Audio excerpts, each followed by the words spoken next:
Live. Boom. Hey, guten Tag. How are you? Yeah, Monday, no stream, no time. Lot of things has been going on. And yeah, this week was intense. Intense. It was an fabulously week. It was amazing. It was really a cool week, but a very, very intense week. The outcome of it, we will probably talk a lot about the outcome of this week on the channel.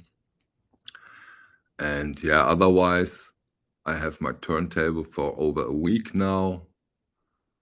It's getting freer and freer and freer, but due to a little lack of time, I'm not as far with the playing in process as I hope for. But hey, come on, it will happen eventually. And as I said, it's getting better and better. I got 2 new cables. Oh, first 3 comments already there. Hello, Winston, Michael, Carlton. Hello, welcome. Yeah, Thomas Busk visited me for 3 days. We had a fantastic, yes, as I said, intense and wow time. It was really, really cool. Hello, Dylan, Jordan. Spinners are grinners, are they? Yeah, where were I? Yeah, we talked about some amazing things that will become reality. I hope very fast. We will see. And yeah, did some record listening. I will go into those. We can discuss other stuff, and of course, this is only the first one of 2 streams today. Maybe you have seen the announcement. In 3 hours, I will do a stream with the fantastic George Borden about the UHQR A Love Supreme. So let's not discuss A Love Supreme here in this live stream because, hey, come on, double content doesn't make sense in one day. Alex, hey, David, Daniel, Guillaume, Gary Barrett, hi from Ireland. Cool. Daniel from Denmark. Hey, Mark Jones, Jordan. A Love Supreme week. Yeah, in a way, it is. It is. What mono cartridge are you finally getting, Michael? Carlos Villarreal. Let me do this later. I really want to get into this with details and also with the expertise of Volker Bohlmeier. Because as you probably know, I am not a tech geek when it comes to this stuff. And before I do say anything wrong, which for sure will happen when I talk about this, be a little more patient. As soon as it arrives, you will get the full information. You will be able to get questions answered. So, America, Tony, hey. Daniel, hey. I will put out a link, an invitation for those of you who might want to join. Yeah, and as I said, a lot of music listening, of course. We had wonderful evenings. Nadine came over, and yesterday, Thomas flew back home to Denmark, and yesterday although I was unbelievably tired, I really took some time to get into some records. I share them, and yeah, this was record-wise, music-wise, yesterday evening, an evening for my women, because she had to go through a whole side of Brötzmann's Nipples, and so I made up for her with 4 records. Pet Shop Boys, Behavior. Have the British first pressing here. Second Pet Shop Boys, actually. And yeah, I had fun too. That was a cool listening. That really was fun, and they did some amazing songs. Very, very easy, of course, very easy to get into. Very, and of course, as a child of the 80s, you have so many memories when you listen to these songs that this is really a beautiful listen, and they do sound amazing. Really cool records. I have now the at least when it comes to the behavior, I have now the German and the British first pressing, and I will compare them. Quite interesting when it comes to this period of time, if there is any difference, if there is a better version. Gary, Michael Etheridge, Optimal Forager from Japan. Hey, it's quite late at your end, right? We know that from REISSUES Records from Michael. He joined us luckily last Friday. So Japan now, let me think, 10 o'clock, 10 p.m., I think. Liam, hey. Marius, hey. Winston, I already said hello. Raf Kozak, Canada. Okay, it's so cool. Imagine that. All over the world. All over the world. I love this so much. Michael Etheridge is listening to music right now. Marius also listening to a lot of music. Yeah, I saw your latest videos, your takes on the UHQRs. Cool. Vinyl Dreamscape. Hey. Vibrasonique, salut. I think you are from French, right? I think I know you quite well from Stunty's channel. Yeah. Then I got into Morning Andy. Hey. Then I got listened to two other records. Prefab Sprout, Steve McQueen. Might be also the British first pressing. This is a wonderful record. You know, they managed somehow to get into pop, but didn't lose a certain left field character, which makes them, in a good way, quite timeless, for me at least. Ralf Möller, guten Abend. Hey. Yeah, that's a classic. I think you're probably talking about the Prefab Sprout, Steve McQueen, right? Yeah, it's a beautiful album. And then I got into my nowadays favorite Eurythmics album. Really my favorite. In the Garden. We listened to In the Garden. And this really is an unbelievable, interesting album, in my opinion. Because quite different. Not the Eurythmics we are used to, not the Sweet Dreams and Send Me an Angel and yeah, whatever. You know, they made hit after hit a little later. This one is different. It has, yeah, it's a bit crowd rock, with crowd rock elements, way more rockier than other stuff. Really, really cool. And I can imagine that the main reason that this album is really outstanding is that Conny Plank produced it. So the genius Conny Plank, you know, whenever you see a record and there is an involvement of Conny Plank, give it a chance. Trust me. Hey, Sasha, nice to see you. Mercurian Man. Hey, hello.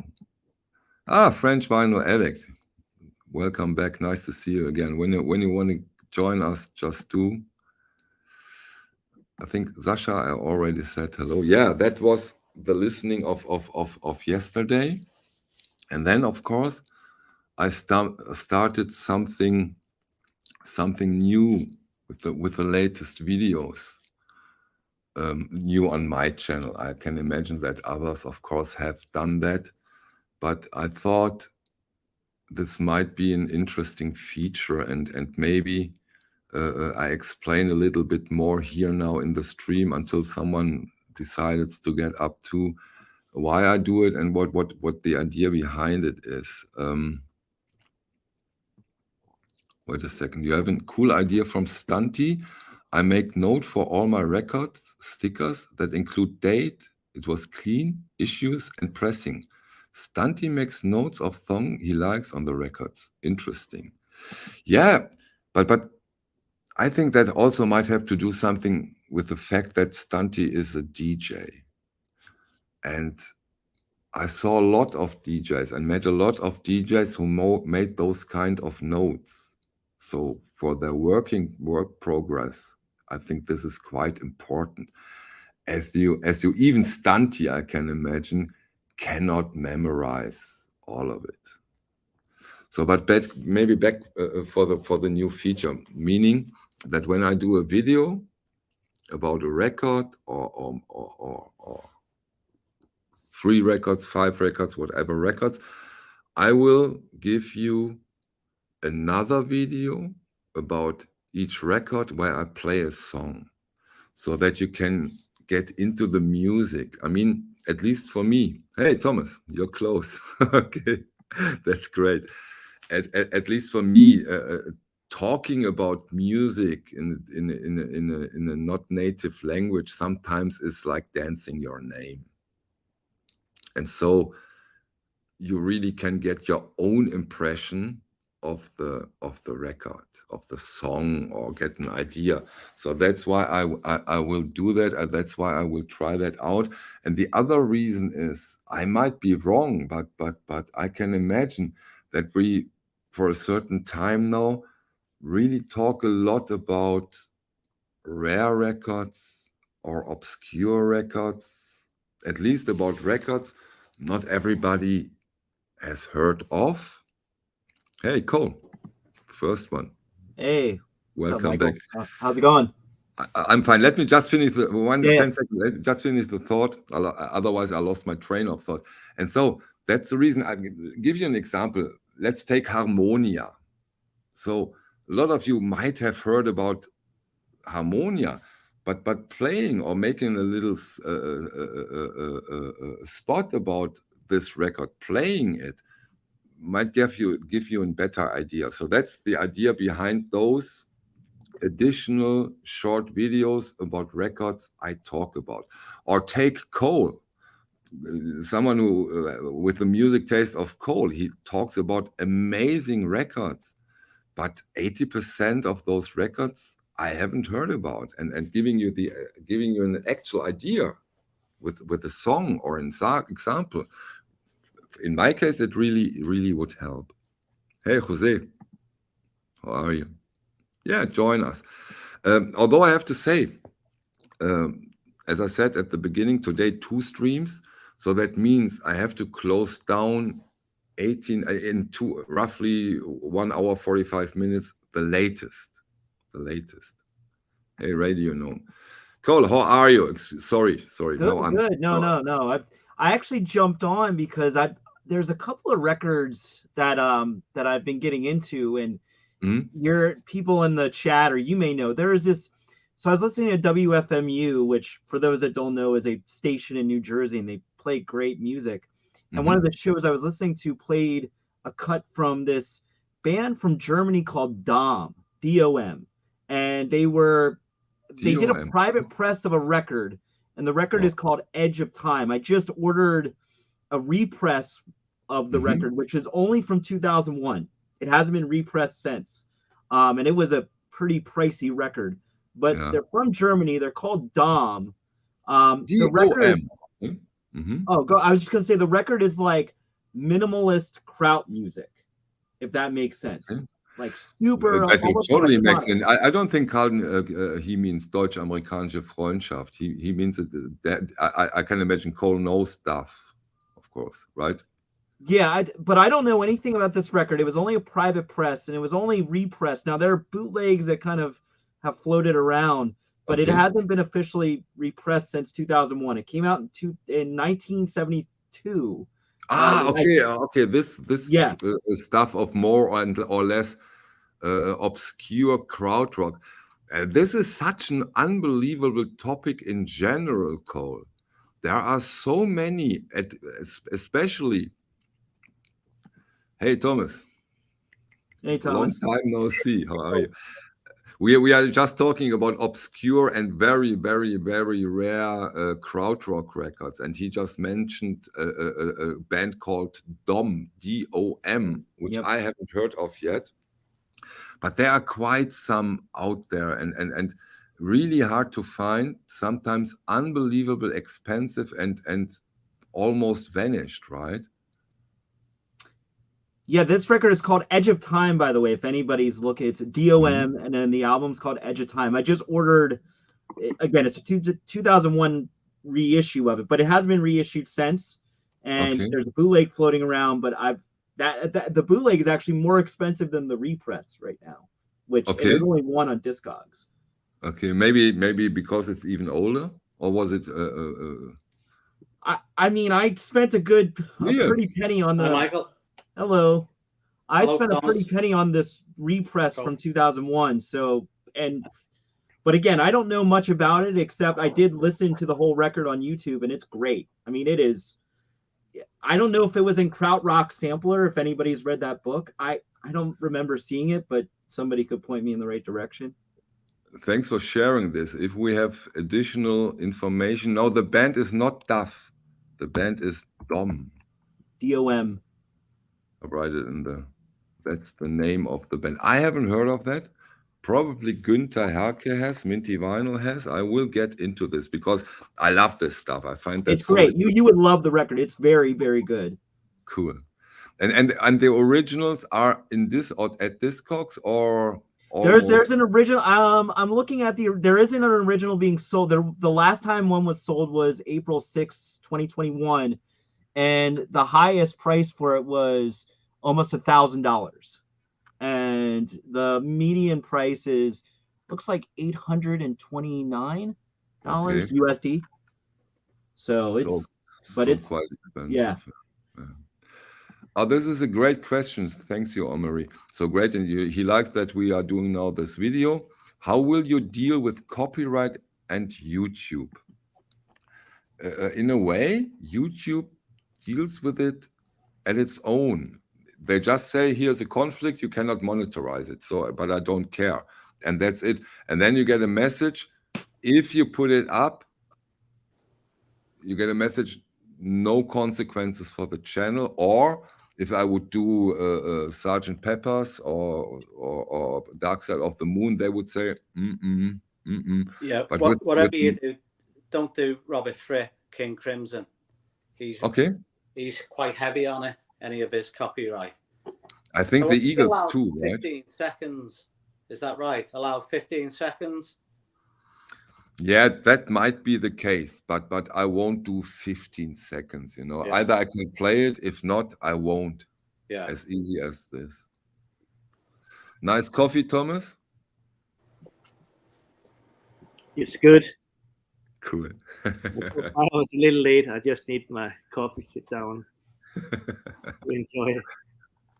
Cool. Hey, Michael, talking about Connie Plank, this is a Liverpool band. He done this. Flock of Seagulls, of course. Yeah, that's Connie Plank did that. Connie Plank did Flock of Seagulls, okay. Yeah. Only this one or the other stuff from them I think he did two, actually. Cool. Yeah, and it sounds fantastic, yeah. Such an important figure for so many years. And I played that is studio anyway. I played the Connie Plank for Thomas too. I played for Thomas when he was here. Remember the Wuschel? Because the Wuschel is quite amazing because this is one of the very, very rare records where Connie Plank also played an instrument. Usually he doesn't. And that's one of his most famous Yes, of course. Yeah.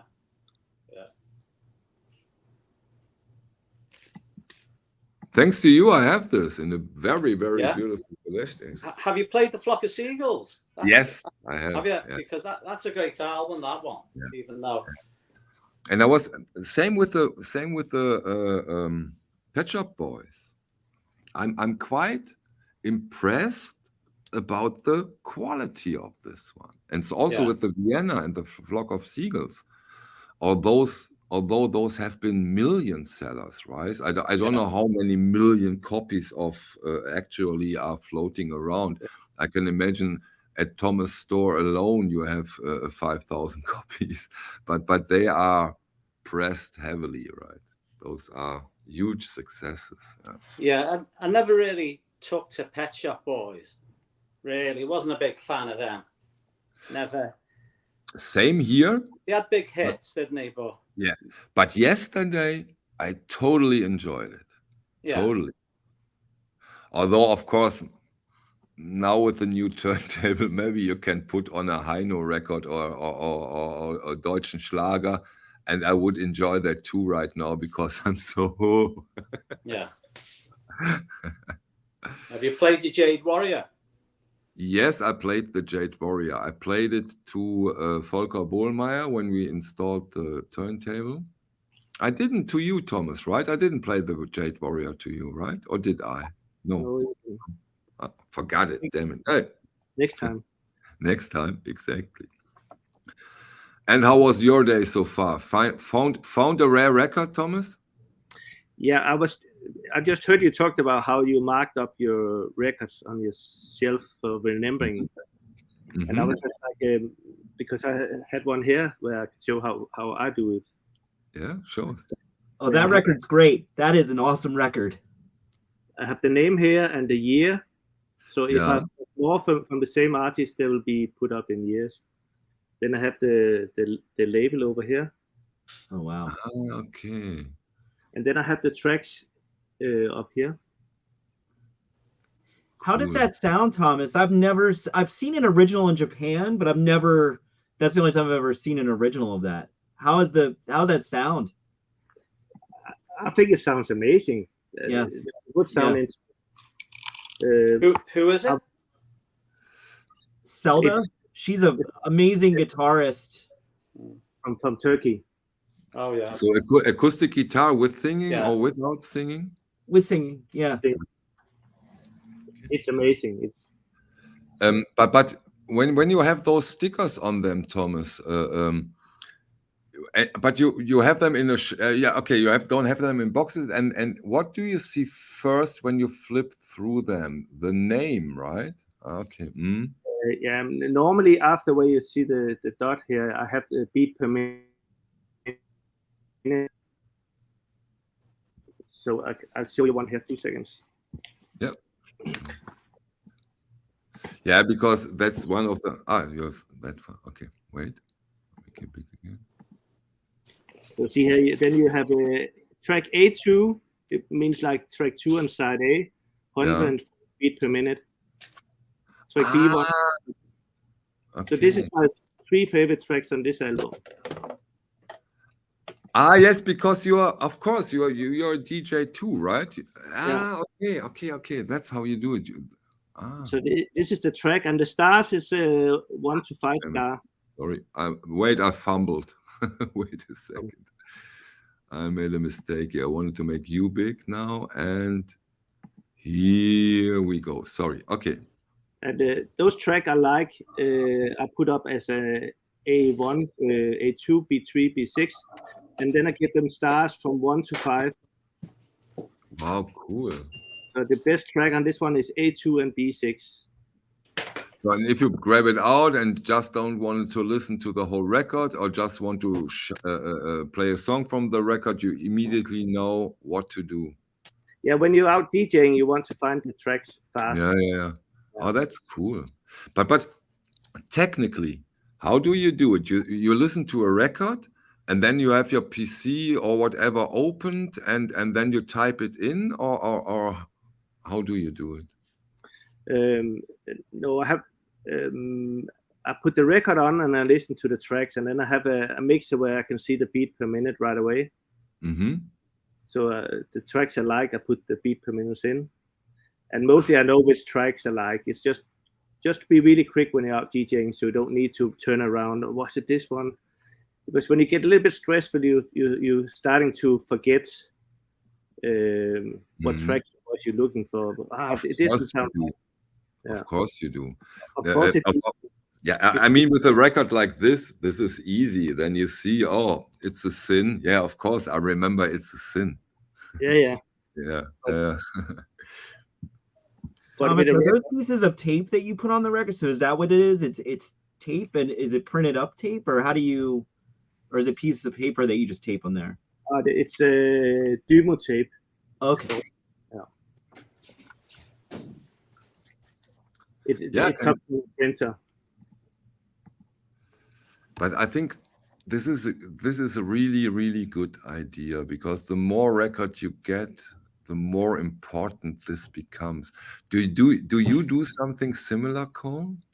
No, I mean, you can't really see behind me. I do have kind of file dividers just in terms of name, but I've been debating on refiling my records based on like genre, you know what I mean? And I, a lot of my punk records are based on label, because, when you're collecting like punk 40, so I collect a lot of like hardcore and punk 45.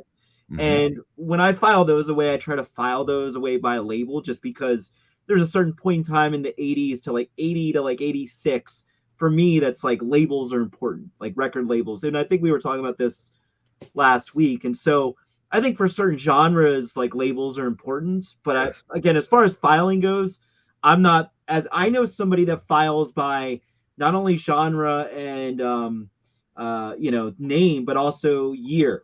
Like the umbrella is the year, you know what I mean? Then everything else kind of trickles down.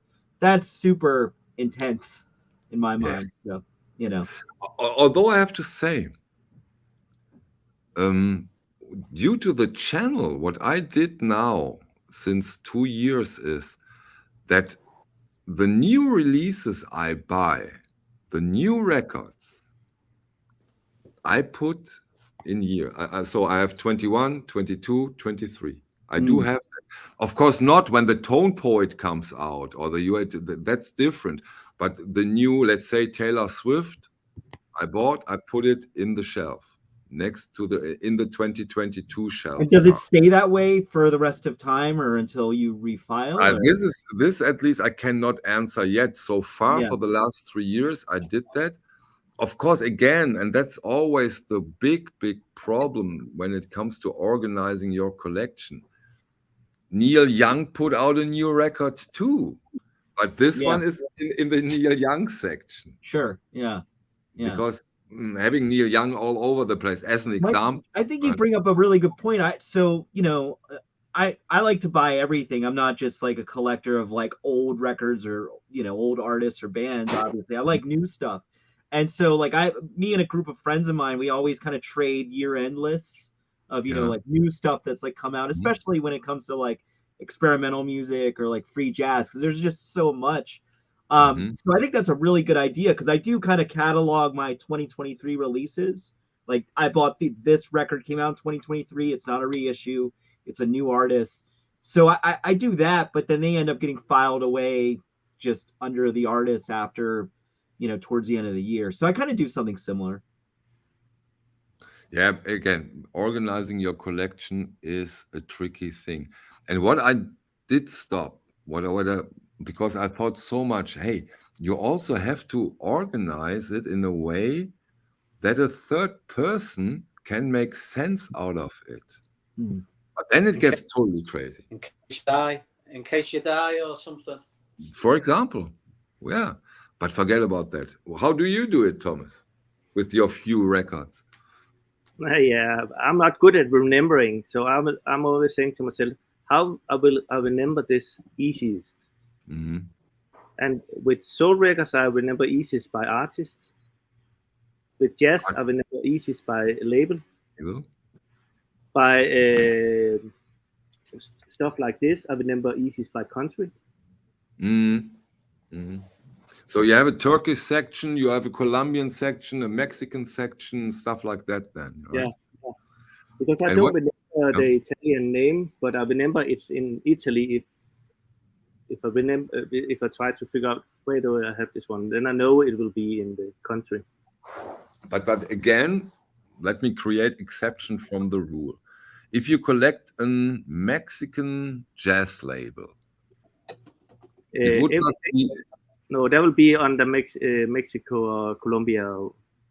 It would be small countries. It will be countries. So mostly, if you have even Sweden, Norway, Mexico, they'll be on the countries.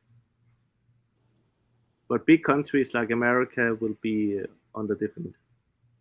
Thomas, there is a suggestion to you. Shall I translate? Jazz Boutique-Angebot. Yeah. You should do more bulk offers from jazz on your website. Just declare James Last and Herb Alpert as jazz, and then you have it. The problem is I started to put up a lot of jazz in the beginning, and it's of course it sold quite quickly. Yeah, of course. I try to do really fair prices, but it's difficult. You cannot find them easily and cheap. Oh, that's interesting. Just ordered a new Neil Young 50th Harvest today. 73 euros. That's a difference from my price. So still available, and then at a certain point. Well, so I have a lot of friends who are like hardcore Neil Young fans, like people that have like, I have a buddy of mine who traveled to LA last month to see those shows, his comeback shows, on a whim. He did it like 2 days before, just decided to fly out. And we have a group chat, and we were talking about a lot of those, Neil Young archive records that have come out within the last 3 years. A lot of them, for the most part, are readily available for a long time. There used to be this, rush, especially like in 2010 to maybe 2016, 17, where any archive record you would want to buy like right away because they would just go out of print. And like that Harvesters record that came out, I think like maybe 10 years ago or something, that went out of print. And that's not a hard record to find, but you're going to spend money for it. But my point is, nowadays, you can kind of like any of those archive records that have come out within the last 3 or 4 years, they're pretty readily available. So it's kind of interesting. Like, I think there's this almost, and it's good and bad, there's like this overkill of Neil Young records, which is great. But now he's pressing them so much that you can easily find, even the new box set. A buddy of mine got it for $50 cheaper than what I paid for it. And that was just like 2 weeks ago. Okay. Yeah, okay. I haven't bought the new one. Have you?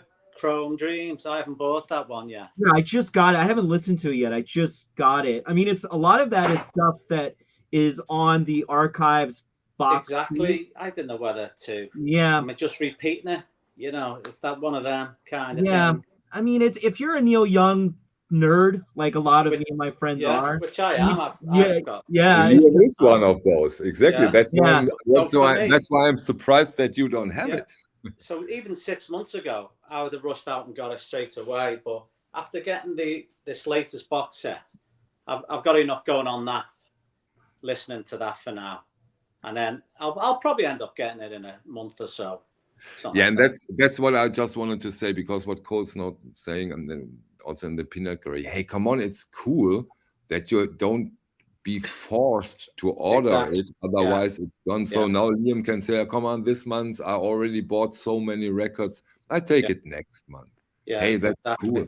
Yeah, that's cool. That's the way that it should be. I think with Neil, and he's kind of said this in interviews, he knows that his time is coming, hopefully way later, but he knows that it's coming. And so him pumping out all these releases and keeping them in print is a good thing. It's a bummer for obviously flippers and people that just collect records like baseball cards. Yeah. But for a Neil Young connoisseur, like all of us here on the panel, it's great. And so I think that's the way it's going to be from here on out. Like unfortunately, I just bought a copy of Les Noise. That's one of my favorite later Neil Young records. Yeah, I still need to get that one. And I paid I'm so lucky. Cole, I got a mint original. I found a mint original of Les Noise, and I'm so happy because this record is unbelievable. Yeah, no, and that's the thing about that record is like it. So let me tell you a funny story. So I was at a record store right when that record came out, and a buddy of mine was like, "Oh, you should buy this record." And I was like, "Nobody's gonna like this record. It looks like a black metal record. Nobody's gonna buy it." And then, sure enough, 6 months later, it was already like out of print and going for like $50. And then now, 10 years later, I had to spend almost $200 to buy a copy of the record. Wow! And I should have. And it was a $30 record, which at that time was a lot of money. Like now, $30 USD records are like candy. That's the way it is. But at the time I was like, that's too expensive. Yeah. And now I paid for it. But that record is awesome. That's one of my favorite later Neil Young records for sure. Any idea why didn't we see a remaster of or a reissue of Les Noise? It will come eventually, right? Yeah, I don't think it did well when it came out. I saw that tour actually a couple of times, and it was, for lack of a better way of putting it, it was a very experimental tour. Like it was just him and his guitar, which is called like Old Black. And like I saw him in Nashville, and the first note that he played on Old Black, it felt like seeing like Sun-O live. It was like the bass was just, it was, and I looked at my buddy who I was with and I was like, oh, we're in for something. And it was one of the best times I've ever seen Neil. It was just him and Old Black, and he had a piano with him. It was great. It was, you know, but I don't think that record, the point is, I don't think that record did well, you know? Which year was that, Cole, when you saw this? Which year? That had to be, now somebody keep me honest, but that was probably 2010-ish, give or take, whenever that record came out. You know, the really quick story, I had tickets to the show in Washington, D.C., and my buddy bought tickets for us off of Craigslist, and turned out it was a scam. So when we got to the front of the line, the tickets were invalid. We were really bummed. So we were like, well, we ordered pizza back at my place. We put on some Neil Young records, and then we were like, F it, let's just drive down to Nashville and go see him play. And we did that like 2 days later. So cool. Yeah. Funny, my first Les Noise, this is my second copy I now have. The first one I ordered, and you have to be very, very careful with this release. It was a Discogs buy. I got in bootleg. Yeah. There is a bootleg out there, and you have to be very, very careful when you order Les Noise. Yeah. I think that's pulled off of Discogs now, but it was, I will say this, Michael. I didn't order the bootleg. I ordered the first pressing, but the first pressing was the bootleg then. But that's a bummer because, I mean, did you pay original price for that though? Yeah, of course. Wow. But the dealer accepted my complaint, and he just made a mistake. It was not on purpose. How was the quality of the bootleg? I mean, terrible. Yeah. But it was so thin. I said, Neil Young, and then I listened to it, and then there was no. Was there even a matrix on it? No, without matrix. That was the Man Machine bootleg. I don't remember, but it was relatively easy to figure out. I think it was because of the very, very thin vinyl, and I asked someone and said, no, then you have the bootleg, and it was the bootleg. I guess though, I do think that record will be reissued sooner than later. It's kind of like my original, but it's just kind of a bummer because I just 6 months ago just bought, you know, and I just have a feeling it's coming out sooner than we think. Do you know what year it was originally? It was 2000. Let's look it up. I want to say 2009, 2010, give or take. Probably. I would say now 12, but probably. Yeah, maybe you're right. Maybe even a little later than that. Yeah, it may have been 2010. 2000. See, Yeah. I was no surprise. Yeah. You like the noise, Thomas? Yeah, it's. I think it's in the category. Echo. I think it's in the category that you need to know. I think I have it. I think Stunty gives up the echo. I muted him until. It's better now? No, I don't think it's me. It's not you? No. Is Okay, it? who is it? Probably you are. Well, is there an echo right now? Yes, there is. But it's from you, Mike. I hope not. And me. I mute Stunty and then we see. 1 second. Test.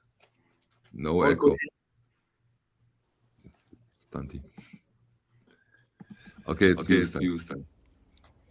Well, I don't know what because I have nothing. Are you sure it's still coming? Yeah, but I'm sure because when we meet. Yeah, I understand that. It's just that I have nothing going on elsewhere. Bandcamp sells use headphones. Everybody is. Maybe with all my trying to fix my StreamYard issues. Stunty, how are you? I'm good, thank you, Liam. Yeah. Have you got two bites on your back? Yeah. Have you? Yeah. Maybe we just relax. Let's try this. Yeah. Maybe sometimes these things help. Okay. Yeah, the man who has been bitten by a snake, Mario Stark, of course. Amazing. Yeah, that was funny, wasn't it? I think he has over 2,000 views on it. Quite successful. Oh, that was funny, that. Yeah, but when we talk, and that means when we talk, he creates the echo because then he has a sound. I don't think it's me, right? I don't think. No, it's not you. No, we don't have an echo. So the chances are that it is Stunty. Yeah, but I think we interrupted Thomas and his take on Le Noise. I'm different in this because I collect all his records, but it's. I think I love the first one, and for me, it's a little bit the same. So I have it on my shelf. Echo. Again? Echo. Yeah. What could it be? You're having a few technical problems today, aren't you, Stunty? Yeah. But Test. Okay. Let me mute and see if I can. Okay. Yeah, I think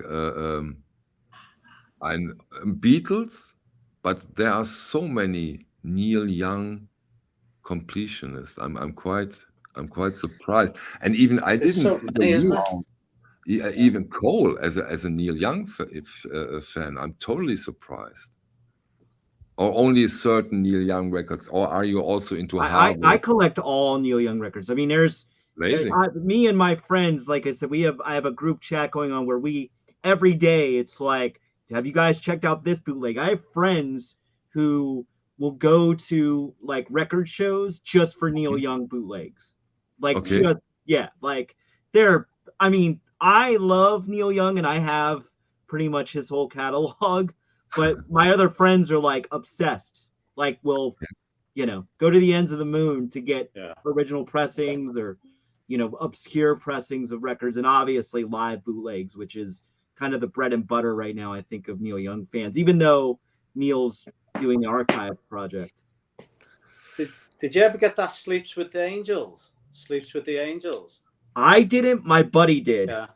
Yeah. I'm missing will not let go of that. Yeah, there are a few 90s and noughties, like Mirrorball, even. Psychedelic Pill, is it? Yeah. Yeah, Psychedelic Pill is an underrated record. Yeah. That's a great record. And did you ever see him with The Promise of the Real? I didn't. My friend went to Farm Aid a couple of years ago to see With the Promise of the Real, and he said they were great. Like, and I was kind of hesitant because it's not Crazy Horse, right? Like the last time I saw Crazy Horse, they did a 20-minute noise interlude, and my whole section like got up and left and never came back. Okay. Yeah, but I was like, this is great. This is like what you want from Neil, especially if, like, for anybody that's bought the box set that just came out, we finally have Arc on vinyl, which is his tribute to Sonic Youth. Like, that's his tribute to Sonic Youth. It is? Okay. Yeah, that was because they were touring together at the time, and he was super fascinated with not only Sonic Youth's like tunings, but the fact that they just utilized noise. And he basically recorded it's all live stuff, but all no echo stuff. Yeah, it was all like feedback and then all of his tuning stuff. It's a really interesting record. It's not, it's not really like a Neil record per se, but it is.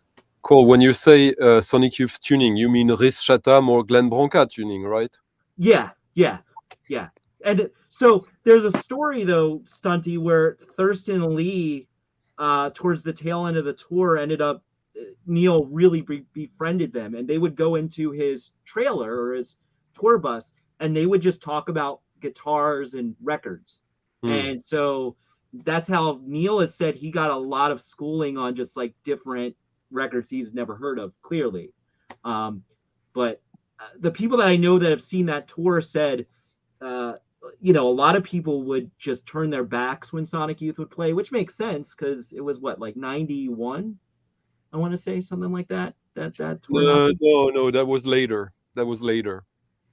Well, it was right when Goo came out, and I think Goo is 91, right, or 90? Oh, then it's before. Yeah, because 91 it was Dirty, and Dirty I have the Dirty video. is 93. Dirty is, yeah. Oh, okay. Yeah. Or 92. Dirty is either 92 or 93. Wait, because there's the video, the 1991, the year punk broke. Right, and Dirty wasn't out yet. So that, so Dirty came out in 92. They were playing Dirty, but it was there's no trace of Neil Young on that tour. Right. What's your take on Neil Young, Stunty?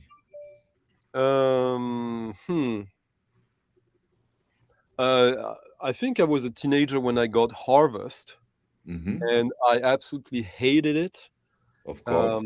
The whiny voice and all that, and I still hate it. Of course. Not surprised. No, I mean, not of course, but the Dead Man soundtrack I think is not good at all. Well, no, it's not that it's not good. It's not for me. I really don't like it. Liam, what is your favorite Neil Young? My favorite Neil Young records, On the Beach and Time Fades Away. Those are my two favorite Neil records. Well, Time Fades are On the Beach are so depressing.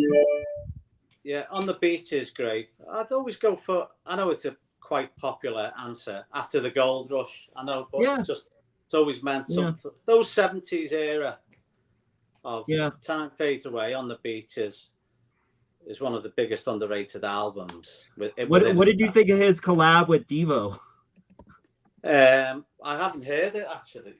He did one. I didn't know that at all. Yeah. As an official release? No, they did a couple of songs. There's a video that Neil, or maybe it was Devo, but they did Hey Hey My Into the Black with so he did it with Devo. Wow. He loves Devo. That's why that one record he did with the vocoder, super influenced by Devo. Who of you has put out a new Instagram post? It's people bombarding me with messages. Why are they? What did you do? Oh, it's there's suddenly a record that is very interesting on somewhere, and that I found, and lots of communication to figure out what's the best course of action. Okay. Liam wants to share a record. Yeah, Trans. Yep. You should enjoy that, I think. Okay, let me. I love that cover as well. Oh, it's fun, yeah. But okay. So for someone who's like casually not interested in Neil Young, what could be, where would Neil Young surprise?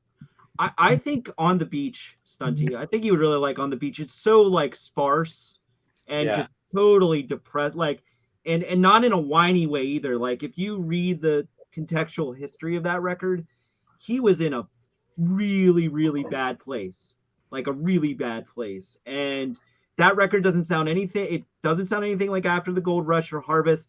It's like a very dark version of those records, like a, you know, if Harvest and After the Gold Rush are kind of like the poppy, like what, you know, I'm just, for lack of a better way of putting it, On the Beach is like his, like, it is rough. It's kind of like if he did like a Jackson C. Frank record or something.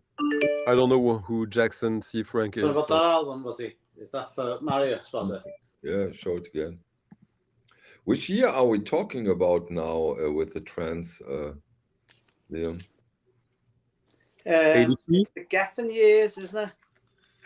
Yeah, wouldn't it be like from the cover art, it could be 83, 84. 80s, yeah. Little Miami Vice again. I can't see without my glasses. Welcome to my world. 82. See? 82. See. Thanks.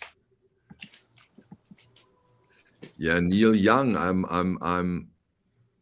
I think he's one of those guys. The output is almost not manageable. I mean, now Cole also made up the bootleg.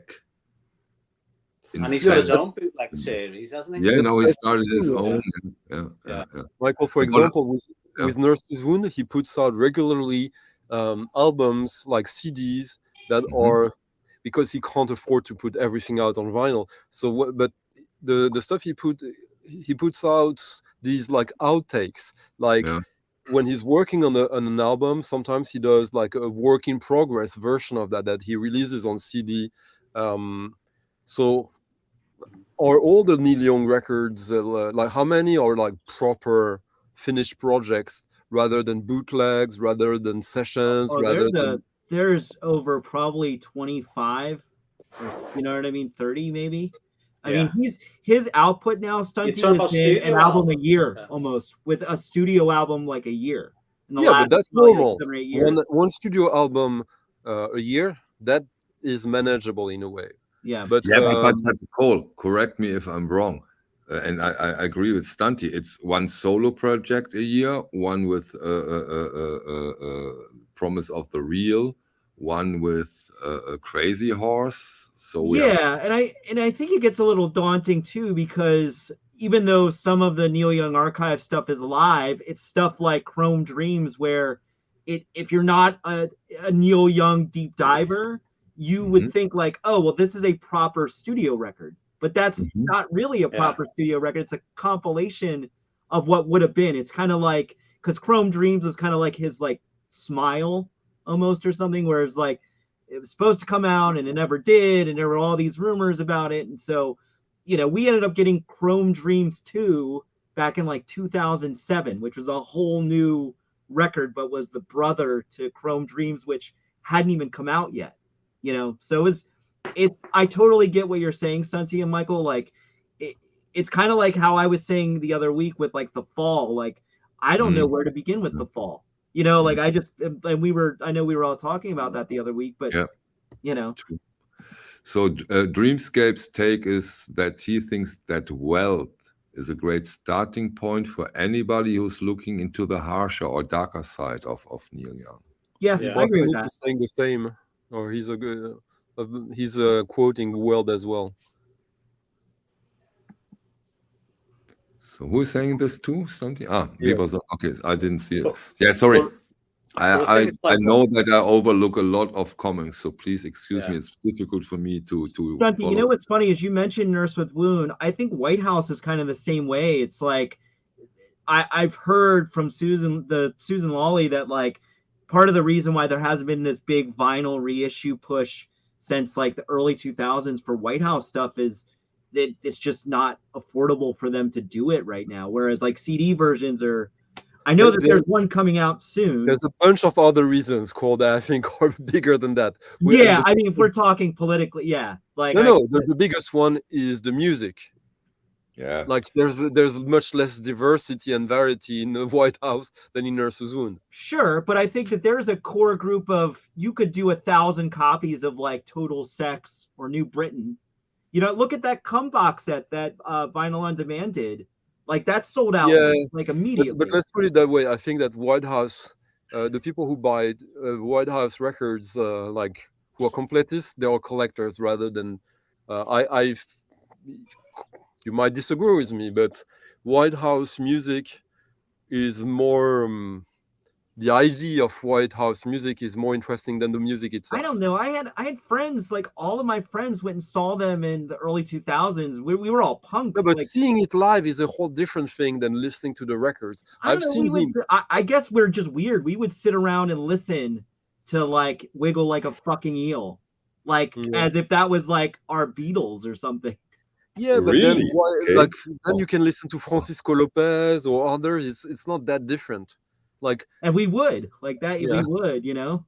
I'd rather listen and see live Cut Hands, and I've done. Cut Hands did a remix for me, by the way. But see, I'm with the people that say Cut Hands is kind of. I don't think Cut Hands is that great, and I think he is kind of pulling from. There is some cultural appropriation. Oh no, he did too much Cut Hands, but the good stuff from Cut Hands is like. But let me briefly go back to White House. And the CAM organization label. Don't you think that the huge success of this box set from Vinyl on Demand has a lot to do with the really high collectability of those stuff of this label? I think that's a good point. With this Maurizio Bianchi stuff and the strange things they did. I don't think as time goes on, I don't think people listening to White House, especially if you're into like underground rap or even rap that's becoming a little more popular, noise and stuff is not as kind of like this niche. It still is. I'm not going to pretend it's, but I think there's a much wider audience than there was even like 7 or 8 years ago. For sure. Now, from a political perspective, I don't know how much White House could really publicize doing reissues. There is noise and then power noise and harsh noise, and the White House is harsh noise. No, to me, they're power electronics. To me, I would make an argument and say that they're PE more than anything else. All right. Before we get back into it, let's just briefly, if someone can answer the question from Frank, are the Sonic Youth reissues worth the new ones? Santi, I know you're gonna say. Oh man, I saw you and Jose yesterday, and I was like, well, so fools. Take it from somebody that likes the Sonic Youth later releases. Yeah, I think the reissues are totally worth getting. I think that, and I was talking to Jose yesterday about this. I think that, you know, New York City Ghosts and Flowers, 1,000 Leaves, and Rather Ripped are really good later. So I know, Stunty, you are like eating this up. No, but it's like, I think you have to be a fan of Sonic Youth to say that. No, I think Rather Ripped is a pretty approachable record. I don't think New York City Ghosts and Flowers is. Absolutely, but like Sonic Youth were successful, and we know Sonic Youth because, as we discussed, they had a sound as well and an identity. And I guess that after Experimental Jet Set Trash and No Store, that identity is kind of gone. They're doing all this stuff. Yeah, I see where you're coming from, Sonny, though I would disagree. I think that their identity is very clear throughout their trajectory, especially post, you know, Evil or Sister. Now, the mileage with that sound may vary, right? So maybe more so for you, it's like that sound is just not as interesting anymore. But I think pushing it through the context of like, you know, 2000s music, those records are pretty interesting to listen to and honestly quite good. You know, you can make a parallel between them and Brian Eno in the sense that Brian Eno with Roxy Music, at one point he was like, I'm done with pop music. Like I've gone the whole full circle, and now I'm gonna be something that I aspire to, which I think he never achieved fully successfully. Yeah, that's a good point. Yeah, and with Sonic Youth, it's kind of the same in a way. After they did experimental jazz, trash and no star, they did a pop album, Washing Machine, and after that they tried to do avant-garde music because like I think they executed the avant-garde music. That SYR series, I think, was executed well. And as somebody, it's maybe executed well in the context, in the ecosystem of Sonic Youth and people who aren't into Sonic Youth and who don't really know about what they are referencing. But for me, like I get nothing from these records. But again, as somebody, when the first SYR came out, I was probably 14 or 15, and even the cover art alone was like, what is this? You know what I mean? And the fact that they were basically pulling influences from like Morton Feldman and Cage, like.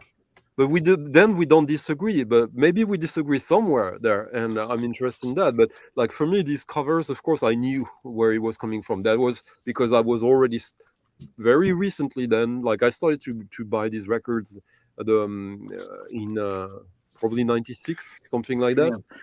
Yeah. And that one is from 98, sorry. 98, yeah, it would be like during 1,000 Leaves. Yeah. And I guess it was the culture as well. You have to remember that if during someone my age who started to read the Wire magazine around 93, 94, you could see the pattern of the culture being discovered, like almost empirically. Like you could see, okay, this month they discovered La Montaigne, not necessarily discovered, but they covering it because now they're ready to cover it.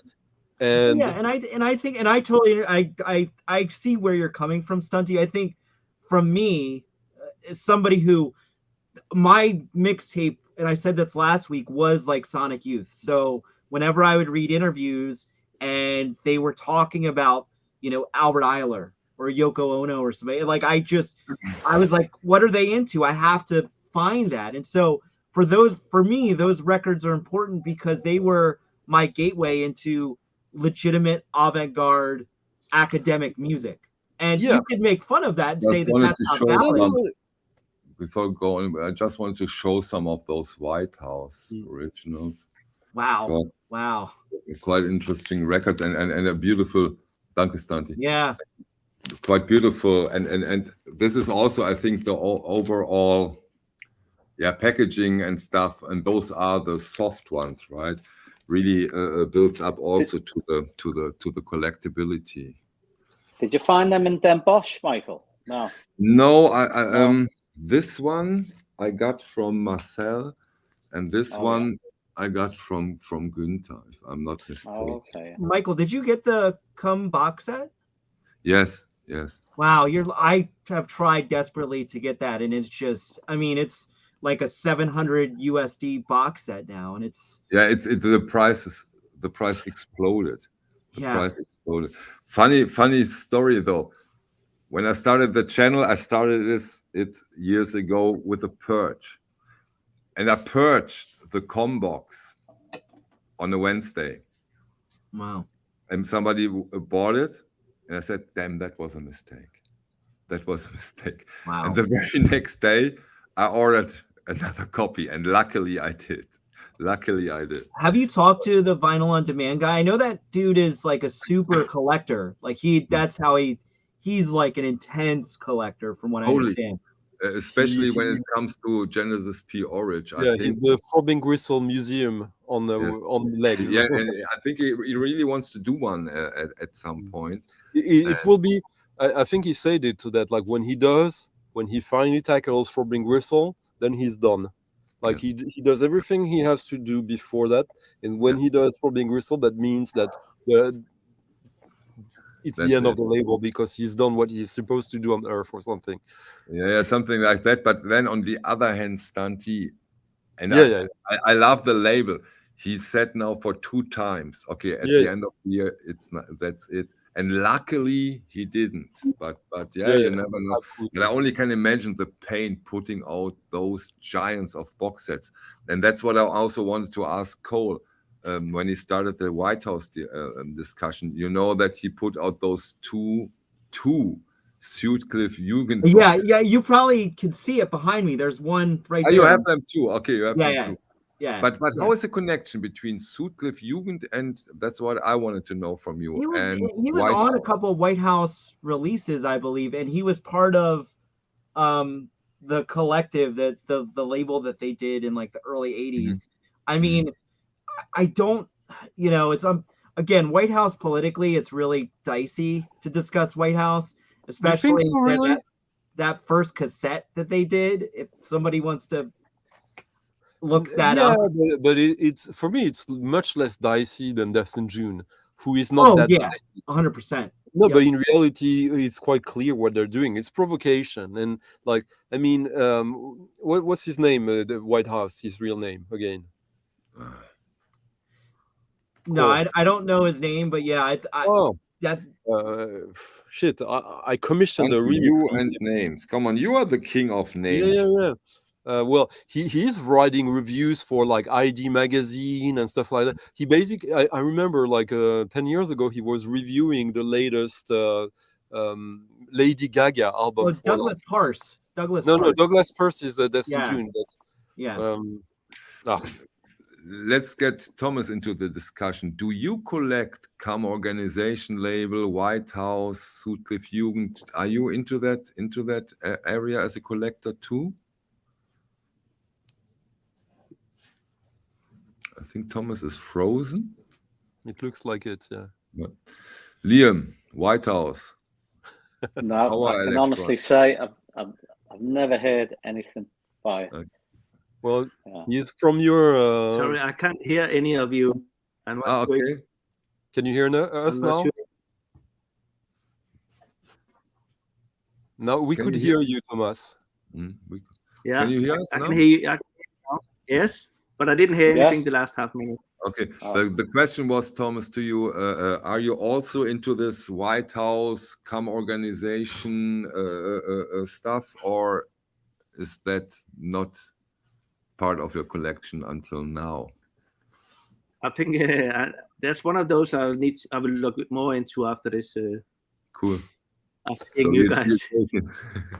My take on that Michael, side. or something. Do you think Final on Demand will reissue the Come box, because they did a reissue of the Absolute Body Control box set that's good. I have no clue. I don't know. He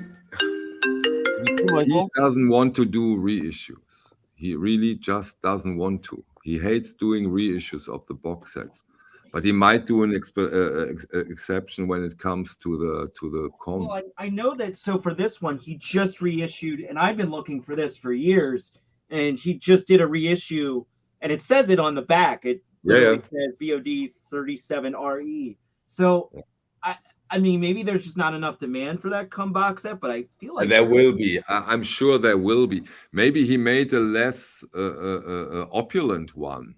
You know, he also did it with the Clock DBA, the Horology. He did a reissue of those two, luckily.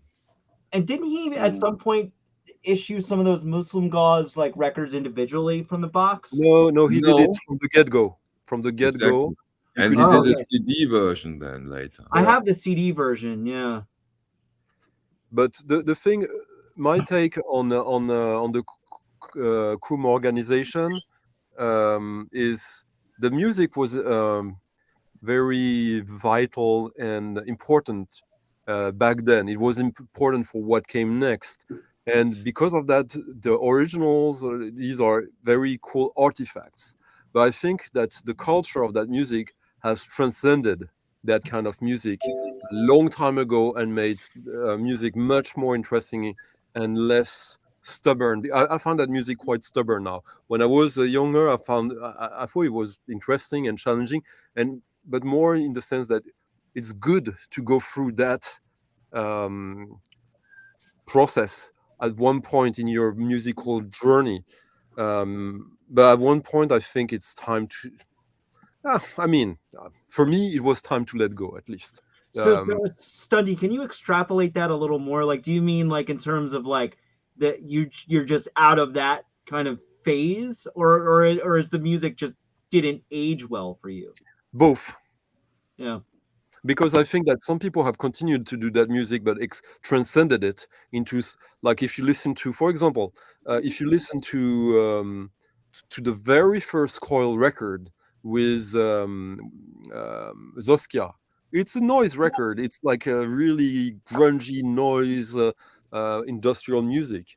And if you go, like, let's say for the most famous one now, which is Music to Play in the Dark 2, it's like a psychedelic electronic music record. It could be a krautrock record, but it's also totally Coil. And same with Nurse with Wound, same with Soviet France. When you look at the beginning, where there are roots with the harsh noise, power noise sometimes, and I think it was.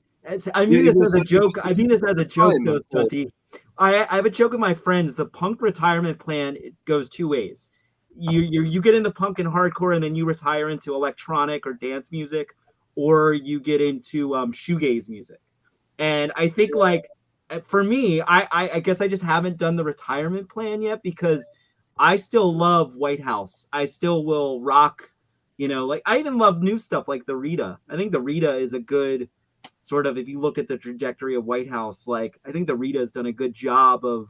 Yeah, but like, honestly, I'd rather listen to that album from Aaron Dillaway from a few years back with the blue jacket with a yeah. I think great noise record that is contemporary, that is doing much more musically. Oh, I agree. You can't see it, but I have a painting of Aaron Dillaway. You really can't see it, but I love Aaron Dillaway, and I think Wolf Eyes, ultimately, that collective is one of the most inventive. So I'm not saying that kind of music is obsolete. I'm just saying that kind of way of making that kind of music. Yeah, I agree. Is for the museum, in my opinion. Yeah, no, and I think that's totally. I totally see where you're coming from. I think you bring up Aaron Dillaway, and I just want to nerd out for 1 second with Aaron Dillaway. I think he's one of the most inventive, experimental American artists in the last 20 years, and I say that without hesitation. I recommend Aaron Dillaway stuff to anybody that's into experimental music. Look at us losers. William Bennett, White House. Yeah. Thank you, Anders. French Vinyl Addict, how are you? How are you? Nice to see you back. Good. Yeah, you? Yeah, as I said at the beginning, I had a quite intense, great, beautiful week. And finally back on track with the live stream. I intend to do one every Monday and Friday, but for now, the Monday might be a bit difficult to do it. Do you have a record store in Germany, or no? No, okay. And are you doing a stream tonight? You're doing a stream tonight with George I'm Gordon? doing a stream in. Is that live? Is that live? I'm doing it live with George Gordon about the Love Supreme. Oh, look! That famous jazz album. Yeah. That famous jazz album that you think is overrated. I've got it there. I still haven't listened to it all the way through. Before we go too much away from that, because that was a question a long time ago, I wanted to hear Cole's take on that as well, or anyone who has a take, because for me it's top 5 Sonic Youth albums. Yeah, I think it's their most inventive. What's really interesting about that record is that's the one record Kim Gordon had the least to do with, and she said during those sessions she would just sit there while like Mike Watt and Lee and Thurston were basically kind of doing this sort of really weird experimental almost dance record, because it's obviously a dedication to Madonna. But is it in my top 5 Sonic Youth records? I don't know. It would be in my top 10, I think, for sure. I think it's actually pretty underrated. How many do they have? 10? No, they probably have like 15, right? 15 records? Yeah, Sonic Youth has. I think it's about 15 to 17, give or take, like full lengths. For me, I would like my top 5. It's quite easy. Evil, Bad Moon Rising, Chichon Youth, and what's the name of that one? Confusion is Sex and Experimental Jazz at Trash and No Star. Yeah, Confusion is Sex is like their most like punk record to me. Like, No, I mean that in a good way. The first one is the most punk rock. Confusion is Sex is more noise. I think we could I'd see what you're saying. I kind of disagree, but I'd see what you're saying. 808. This is also about vinyl, and vinyl has a lot to do with collectability, at least on my channel. But I kind of see where he's coming from, and yeah, me too. Yeah, it's easy. You know, everybody who says it's only and all about the music. No, Michael. But there can be a middle. Everybody can see immediately where it comes from, and yeah, it's one of those sentences. You say this, and of course, it's all about the music. But it's only all about the music I can stream. No, but there's a middle ground there, and I think, and we also use that term regularly, you and I, which is desirability. Yeah. Desirability, I think, is better than collectability. Like, to me, it's just like similar, isn't it? Where's the difference? Where's the difference? Because a collector wants to own. The desirability is like it's also a driving emotion. It's something active. Whereas the collectability is like, I want to have this on my shelf. You already picture the result of it. Yeah. Yeah, but maybe the desirability adds to the collectability. Yeah, maybe the desirability comes first. That's true. But Michael, at the beginning of the stream, we were talking about Dom. If I found just a bootleg copy of that record, I would have bought it. Not because I'm like cheap, or I just want to listen to the music. So the record, before you drink it, of course. So like, even with this, so yesterday I just got this Anoxis record, which is another like German krautrock kind of a tier. This is a repress. I could have bought an original copy of this for hundreds of dollars. This record's great, and I really, really like this record. I will never buy an original of this, even though I think this is a great record. You know, I just want to be able to pull this off my shelf and be like, I can listen to this today. Yeah, and there is, don't get me wrong, oh my God. And this is, of course, totally correct. Don't get me wrong here, but you still buy it as a vinyl. And there's a capitalist aspect to it, sure. Yeah. Yeah, but not all vinyl. You don't say, oh, I just want to stream it, listen to it every now and then, and that's enough. That's what I meant. But so not all vinyl is collectible. Like a UHQR Steely Dan is not collectible. You are a funny man today, Slanty. What about Love Supreme? We will talk about that this evening, so I don't want to create double content here. Yeah. Stunty, do you like this album? It's amazing. It's really absolutely good. Fantastic, yeah.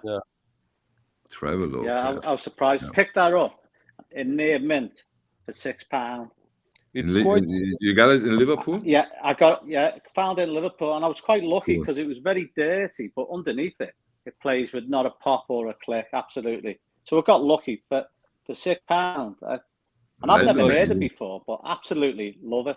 For people who think that Human League is like a synth pop album band, they are, but this album is showing something else. It's like a post-punk record, but it's kind of like the first modern English record. That first modern English record is really, really good. And then obviously they became something else after it. Well, their next album a year later was there. It was that pop album, basically. Yeah. Within a year, because two of the guys left for Heaven 17 after that album. Yeah, it was a big game changer, right? Yeah. But fantastic album. And then they hired the girls, right? Yeah. Everything changed. I don't mind those pop albums. Is that probably the same with the Ultravox? They were like a post-punk. Yeah, that's right. Jamie Foxx and then Midgeo joined and changed the game. Yeah. And another band in that area, in that time period, that really did a big change was Stranglers, right? They also started as punk, and then they really got poppy. Yeah. Didn't But there? I think that first single just got reissued. The Strangler single just got reissued, I think. Oh, that might be, yeah. Yeah. And but in my personal case, I do like the later Stranglers more than the early ones. I think their successful time that I really did like it, and I still do. Even going to the record player and turning the vinyl over to the other side is part of the experience. Yeah, absolutely. Yeah, definitely. True. Having the cover art, the jacket, yeah, absolutely. I mean, one of my habits is to get as much music. If I have a limited listening time, I will play one side of one album, pick another album up, play another side of that. You know, quite often I don't play the whole album in one go because I'm trying to listen to as much within 2 hours. I feel guilty when I do that because I end up being like, I know. There are these weirdos who think that like they have to respect the album or something. And okay, Cole is one of them. Yeah, I think so. It depends, right? It depends on the kind of record I think I'm listening to. Look, Thomas is about to pull the trigger. No, it's just when we have 2 French people here. So I just, because I love this record. Well, yeah, make you big. Yeah. What kind of music is it? What a great beard. It's it's jazz folk. You can see here in the back. Is it the one on Sarava? It's oh no, it's on what's his name? Yeah. Do you know what the title means? Varek. No. It's a form of seaweed. It's the seaweed that is left at the tide when tide is down. In Brittany, is that a breton? No. Yeah. Le varech, Ouais, c'est les algues après la marée. Oui. Ouais. Hey, Richie. Salut, Richie. Hey, Richie. Hello. Hey. Look at his punk. He's wearing it. Razor Edge. Yeah. How are you, Richie? Welcome. I'm good. Hey, I'm the opposite of Michael. I do not like the 80s Strangler stuff. I had a bunch of Stranglers. I got rid of them all except for their first 2 albums. Okay. Richie, are you going to get the first single reissue? I think In the Red is doing it actually. I think they're the ones that are reissuing that single. What single? The first Stranglers, the Stranded. I'm Stranded. I think I have that single. As an original, you bought it at the time? Yeah, I have probably saw them, I right? have a few Strangler 7-inches, like maybe 4. How was it? How was it at that time in the United States to get all those, let's say, UK punk albums? Was it easy? Were there specialized stores? How did you get those? Yeah, only certain stores would carry them. Mm-hmm. I used to go to the store, mostly Middle Earth Records. Yeah. And that's where the guys from Metallica used to shop. The guys from the Blasters. Mm-hmm. Even not Karen Carpenter, but is it Richard Carpenter, her brother? I even met him in the store. And did you get curated in the store, or did you know what to buy already before you go there? Well, I knew the Stranglers. I saw them at the Whiskey the first time they played LA. Yeah. So I knew names, but I used to just blind buy. I would go by the covers. See, more than anything else. No internet at that time, right? Well, I still kind of do that. Me too. Yeah. You know, Richie, when I started to get into the VC, there was sometimes I would show and talk about a record from the 80s, like an English thing, and I would most often hear like from AGK, Mazzy, or all these people like, oh no, but it was an import, as an excuse for like, okay, I couldn't get it. It was an import. But is it really true? Is it, or like if you wanted these records, like if you were close or in a good city, how was it?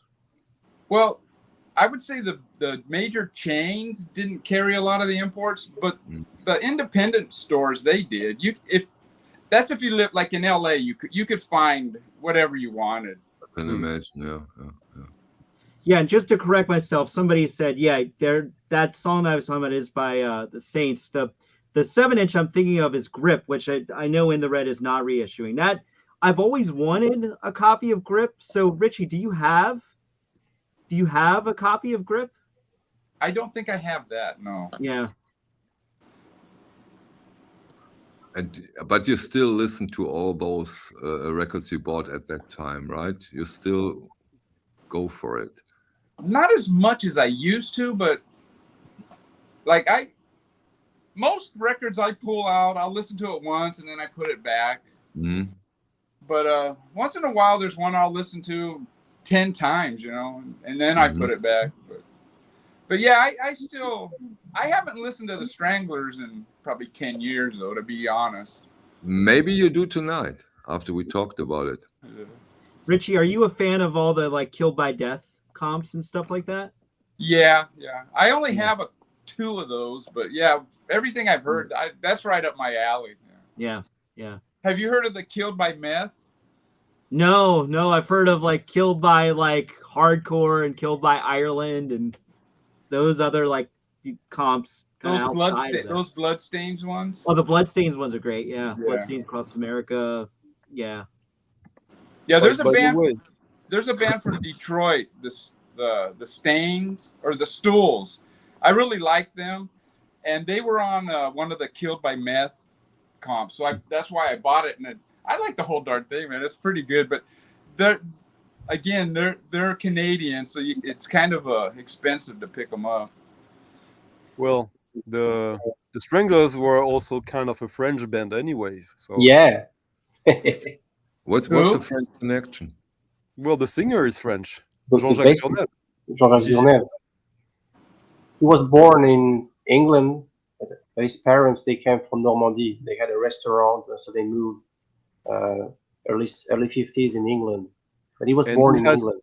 Yeah, and he has this solo album, Eurocometh, with the picture of the Pompidou museum, which is almost like an experimental electronic music album from the early 80s, I think. Is it that, Romuald? I'm not really know all about his career. I know he helped Taxi Girl with a couple of that's true, yeah, producing work as well. Oh, we're going back circle. Taxi Girl, who had producer of Madonna, who inspired electronic music. Stunty, have you heard Madonna's like early punk band that she was in? Yeah. It's kind of interesting, and I think, and I could be wrong, they may have played with some no wave bands too. Probably it was the time. I mean, it was New York, like white funk. I mean, like at the time, you could be as well with Kid Creole and with Glenn Branca. It was just not that far away. Now it seems like crazy, probably for most people. I don't know. Yeah, I don't want to name names, but like Glenn Branca and Rhys Chatham, the avant-garde of New York, that was also into like no wave.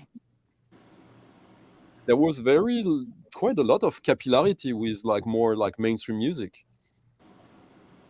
Is that Madonna band recorded? I never. There are demos that exist. There's a song. Not official. Yeah, there's a song that you can easily YouTube. If you just YouTube Madonna punk, and I think it's like called like Shit on the Street or something like that. I can kind of. Yeah, I've never heard that. You're talking Madonna here? Are you sure? Yep. Yeah. No, she was in a punk band. Yeah, it's called Shit on the Ground. And it's nice. Shit on the Ground, parentheses, Safe Neighborhood. Yeah, I'll check that out. Yeah, it's not like great, but it's just a super interesting time capsule because, and I think she was only, with this band for a year or less. That's a French synth punk band that had like a major hit. Everyone would love it, I think, here, called Cherchez le Garçon, and the singer here, Daniel Dark, he was like a total like a French Lou Reed in a way, but even more troubled. And the guy who did most of the music, Mirwais, he produced 2 albums by Madonna in the late 90s. and it was not like random, like she shows him. Okay. And it's interesting because when you were buying this record, it was all sealed. So they were planning to put a razor edge, to open it. But they canceled the project because they were afraid that the teenager would do something bad with it. Wise decision, trust me. Yeah. Wise decision. Under the Bank says that Männer should re-record that song "Shit on the Street." Yeah, would be 1 in 33 countries. I can imagine. Would that be a way for Chad to release some punk? Richie, when you got into the music and got into punk, was it also the case that you did probably a lot of live concerts, and did you buy a lot of records there too? You mean buy records at the concert? At the concerts, because they often No. have booths. No, they back then they didn't sell records at concerts. Okay. And that's what I tripped out when I started watching VC videos. People say, "Yeah, I bought this at the gig," and I'm thinking, man, if I bought a record at a gig, that thing would have got thrashed. You know, it's like. Okay, that might be because I would say Thomas, correct me if I'm wrong, because in the early jazz scene, you bought records at the concerts, and you only got them there for example, the Brötzmann machine gun, I think, or correct me, Stanti, was only sold at concerts. The first pressing, yeah, which was a private press. But I guess, like, I don't know how it was before. I started the first gig I went to was like in January 1990, and it was punk, noise, grunge bands. And back then, yeah, they were selling records at the shows, but it was at the end of the show. Usually, they didn't put out. It was not at the beginning or throughout. Because as Rich well, and was the other saying, thing too, when we think about punk at that particular time, and Richie, I'm sure you can attest to this, even though there were labels like SST or something, for example, their distribution was really bad, and Greg Ginn had a reputation of delaying records or not putting out records. So, like, for example, when Dinosaur Jr. released "You're Living All Over Me" on SST, that record had come out, but a lot of people didn't have it because the distribution was just piss poor. And Richie's right, like a lot of those shows, especially hardcore shows, no way you'd want to carry a record with you while seeing like Void or something like that. It just would you know. I think the first time I saw a band like selling merch was probably like around 89. Before that, I never saw it at all. But did you go to heavy metal gigs? Oh, heavy metal gigs? No, not too much. That was kind of a rhetorical question. Yeah. So no Van Halen MoFi for you then, Richie? What's that? I said, so no Van Halen MoFi one steps for you, Richie? Oh, no. I not a surprise. No. Although Van Halen, they started not far from where I lived when I lived in Southern California. They used to play backyard parties, and yeah, I remember hearing about them. But no, they weren't my thing. There's a question from Winston to you, Richie. Do you have any 999? Yeah, I bought their first album when it came out. Is that the one that has Homicide or Emergency? I thought it had some good songs, but most of it I didn't care for. So the only one I have now, it's like a singles, I think, and it has the songs I like on it. But yeah, that's it. But isn't punk mostly a singles thing? It is, and it was and is. So like, yeah, I know a lot of people say like, I don't like to collect 45s. So, but if you're into like punk, you have to, or post-punk, 45s are kind of the bread and butter still to this day. Like I'll go to shows and buy tons of 7-inches. So if you're into punk and hardcore or post-punk to an extent, buying 7-inches in 2023 is still a thing. Like I remember when I did my first label, the first thing we released was a 7-inch. You know, and that was just normal for me. That or cassettes, you know. Yeah, cassettes. Yeah, I mean, I have again the cassettes. Okay, last week when we were, because I have to go in roughly 10 minutes for the next stream in a way. We also closed with cassettes. That was an amazing discussions. Yeah, so the early punk time was also a cassette time, right? Oh yeah. There's the early stuff. No, it was more singles. Because it costed nothing. It costed nothing to do a 7-inch in the early days of punk. So why do a cassette? Yeah, I mean, and the story goes with, Teen Idols, the band from DC, like how they put out their first 7-inch was they literally just went to the record store that they always loved, and they were like, the guy had connections to a record studio or a recording studio, and they just ended up putting out a 7-inch with the money that they had from shows that they played. And it probably was not more than a couple of $100. They were hand folding that's why a lot of those hardcore singles, because I know in the vinyl community or whatever, singles aren't really collected, but for hardcore and punk collectors, they're as expensive as some of the wildest experimental or free jazz records. Like the first Necros 7-inch goes for thousands of dollars. There's one thing connected to what Stephen is saying, which basically confirms what we are all saying, which is that if you remember the price of a 7-inch up until even in 1995, I remember most of the time it was $1 or $2. So when you are basically having a place where you sell merch during a gig in the 80s, and if a 7-inch costs like $1 and you're looking for tour money, of course you're going to sell T-shirts, badges, and stuff like that you can sell for more than a 7-inch. So what's funny is when you buy like those Crass records, still the reissues, they'll have on some of those records, they no more than like, 5 pounds or whatever. And clearly those records are like, 20 pounds or whatever now, but it's just funny to see that. And I think Discord still sort of does that, or did, with their records. Like this should go for $7. Yeah, an LP is like $10 on Discord. Yeah. Right. Yep. But really, I remember going to the Rough Trade shop and the 7-inch. Sometimes you didn't even look at them because psychologically, it felt almost like a discount bin, even if it was the actual retail price. I remember even in around 2005, I was still paying less than $5 for a 7-inch.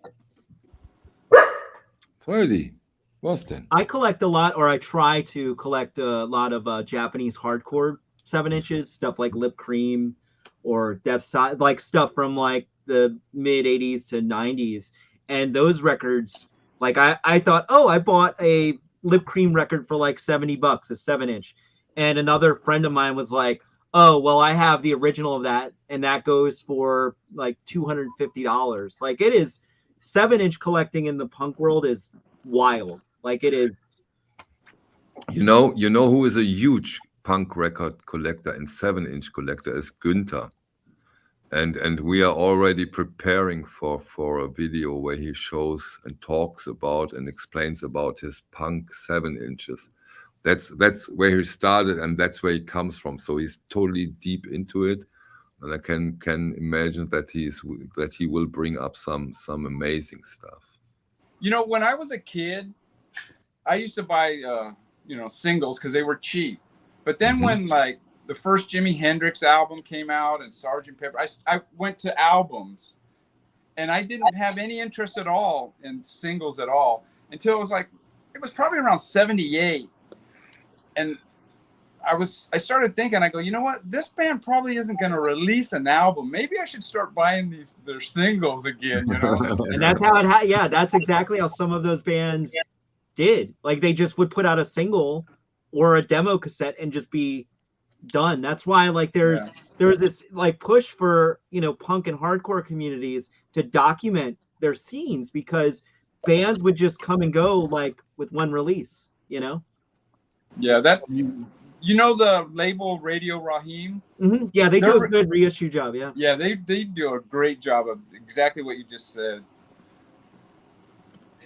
And you have also I'm sure that Rich and Sean have these, like, you know, these little catalogs with the cover that is one color and inside everything is black and white, and it's just like lists of cassettes, recordings, and sometimes 7 inches and all that. Like the fact that it was basically the selling was the documenting at the same time, which is quite unique. I mean, I'm still old enough to remember where I had to write to Sub Pop to get a catalog from them, and it's not necessarily the same per se, but I understand exactly what you're saying, Stunty. It's like I still had to write to labels, you know what I mean, like Discord, like Touch and Go, like, hey, can I get a catalog of records that you have to sell? Yeah.